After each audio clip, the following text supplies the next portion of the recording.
Cette vidéo fait suite à la vidéo sur l'encadrement des nombres en général. Nous allons maintenant nous intéresser plus spécifiquement à l'encadrement des nombres décimaux.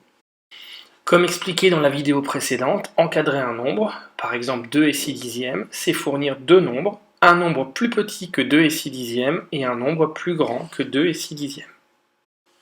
Pour représenter l'encadrement, nous allons utiliser une représentation par axe. 2 et 6 dixièmes a pour partie entière 2, et 6 dixièmes étant plus petite que 1, nous allons le placer entre 2 et 3. Donc 2 correspond à la partie entière de 2 et 6 dixièmes, 6 dixièmes correspond à la partie décimale, on est donc bien 6 dixièmes après 2. On voit déjà sur ce graphique qu'on place le nombre 2 et 6 dixièmes entre 2 et 3. Donc graphiquement, on constate bien que 2 et 6 dixièmes c'est plus grand que 2, puisqu'on part du nombre 2 et qu'on ajoute la partie décimale 6 dixièmes. D'autre part, puisque la partie décimale d'un nombre est plus petite que 1, ajouter 6 dixièmes à 2 ne permet pas d'atteindre 3. Ça montre également que 2 et 6 dixièmes est plus petit que 3. On a donc bien proposé un nombre plus petit et un nombre plus grand. On a encadré 2 et 6 dixièmes par 2 et 3.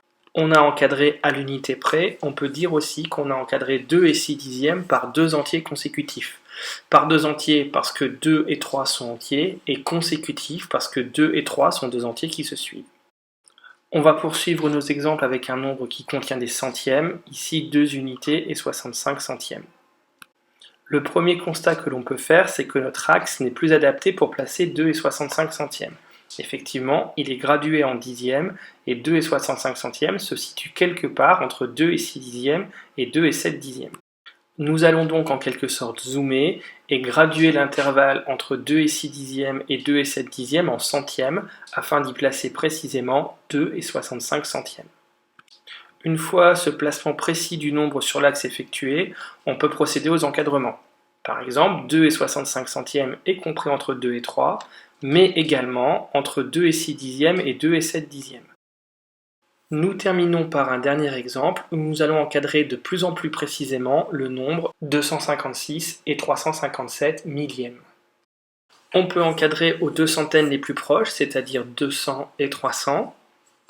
On peut bien sûr aussi encadrer aux dizaines les plus proches, 250 et 260. Faire un encadrement à l'unité, entre 256 et 257. Encadrer au dixième près entre 256 et 3 dixièmes et 256 et 4 dixièmes. Et enfin, encadrer au centième près entre 256 et 35 centièmes et 256 et 36 centièmes.